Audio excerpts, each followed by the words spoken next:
नमस्कार मित्रांनो, तर पुन्हा एकदा एका नवीन व्हिडिओमध्ये तुमचं सगळ्यांचं स्वागत आहे। बरेच दिवस झाले की तुम्हाला वाटलं असेल की मी व्हिडिओ नाही टाकले किंवा व्हिडिओ बनवत नाही किंवा सोडून दिले की काय। असं काही नव्हतं मित्रांनो। जसं की मी लाईव्ह मध्ये एकदा दोनदा बोललो होतो की आपल्या मोबाईल मध्ये स्टोरेज कमी होतं, तर फायनली आपण दुसरा एक मोबाईल घेतलेला आहे आणि त्याच्यामध्ये आता भरपूर स्टोरेज आहे। तर आता व्हिडिओ बनवायला मी पण स्टार्ट करतोच आहे तसं पण त्याच्या अगोदर एक नाही का महत्वाचं म्हणजे आता तुम्ही न्यूजला वगैरे बघितलं असेल की एक गव्हर्नमेंट सरकारकडून एक हे आलेलं आहे, काय म्हणतात ते, एक ऑर्डर जाहीर झालेली आहे किंवा एक अनाउन्समेंट झालेली आहे की बाबा ओला उबेर ज्या कंपन्या आहेत त्यासारखी एक गव्हर्नमेंटची टॅक्सी सर्व्हिसची एक ऍप्लिकेशन येणार आहे। तर मित्रांनो, मला तरी असं वाटतंय की ही खूप चांगली गोष्ट आहे। तुम्हाला काय वाटतंय याचं मी काय सांगू शकत नाही, पण का चांगली आहे याचं मी आज तुम्हाला एक थोडक्यात माहिती सांगतो। मग तो ड्रायव्हर असू द्या किंवा कस्टमर असू द्या, या दोघांसाठी पण ही चांगली गोष्ट होणार आहे की गव्हर्नमेंट सरकार एक ऍप्लिकेशन लॉन्च करणार आहे आणि त्याच्या थ्रू आपण ओला उबेरचा वापर न करता ते ऍप्लिकेशन वापरलं तर याचा फायदा काय होऊ शकतो माहिती आहे का मित्रांनो।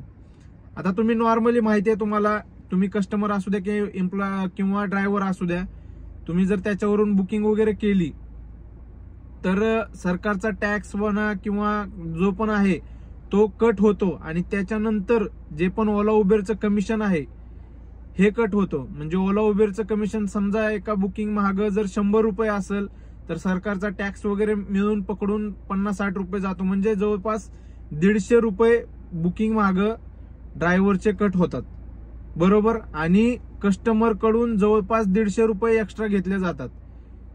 तर मित्रांनो, याचा फायदा ड्रायव्हरला असा होणार आहे की हे जे ओला उबेरचं कमिशन आहे ते कमिशन बंद होईल, म्हणजेच की सरकार काही कमिशन घेणार नाही तुमच्याकडून, जो काही टॅक्स आहे तोच टॅक्स घेतला जाईल त्याच्यावरती, असं मला जरी जी माहिती मिळाली त्याच्यावरून मी बोलतोय।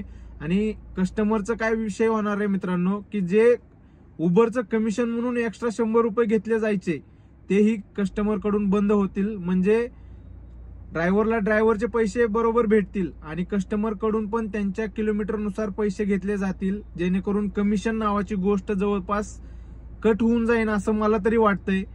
त्याच्यामुळे हे ऍप्लिकेशन ड्रायव्हरसाठी जेवढं चांगलं आहे तेवढंच कस्टमर किंवा जे पण ओला उबेर लोक बुक करतात त्यांच्यासाठी पण महत्वाचं आहे असं मला तरी वाटतंय मित्रांनो। आता बाकी तुम्हाला काय वाटतंय हे तुम्ही नक्की कमेंट मध्ये सांगा, पण लवकर जेवढं हे ऍप्लिकेशन येईल तेवढंच चांगलं होईल। आणि जरी तसं नाही झालं तरी पण हे जे ओला उबेर आहेत जे आता ड्रायव्हरची किंवा कस्टमरची पिळवणूक करतात किंवा एक्स्ट्रा पैसे किंवा पीक हावर म्हणून जे कस्टमर कडून जास्त पैसे घेतात किंवा ड्रायव्हरला जो पण कमी पैसे देतात आणि बाकीचे पैसे सगळे स्वतः खातात, याच्यावरती आळा बसू शकतो मित्रांनो। तर मित्रांनो, एवढंच। तुम्हाला काय वाटतंय ते नक्की कमेंट करून सांगा आणि जर तुम्हाला दुसरी अजून माहिती हवी असेल तरी मला कमेंट करा, मी त्याच्यावरती ही माहिती घेऊन एक व्यवस्थित असा व्हिडिओ बनवण्याचा प्रयत्न करेन। पण एवढं लक्षात ठेवा की आजपासून आपले व्हिडिओ स्टार्ट होतील मित्रांनो। आता 1-2 दिवसाला नक्कीच मी एक नवीन माहिती घेऊन तुमच्या समोर येत राहीन। आणि मित्रांनो, जर अजूनही माझ्या चॅनलला सबस्क्राईब केलं नसेल किंवा फेसबुकला जर तुम्ही फॉलो केलं नसेल तर नक्की फॉलो करा। मी व्यवस्थित किंवा अशीच जी पण नवीन माहिती असते हे तुमच्यापर्यंत पोहोचवण्याचा प्रयत्न करत असतो। चला तर मित्रांनो, पुन्हा भेटू एका नवीन व्हिडिओमध्ये, तोपर्यंत बाय बाय, धन्यवाद।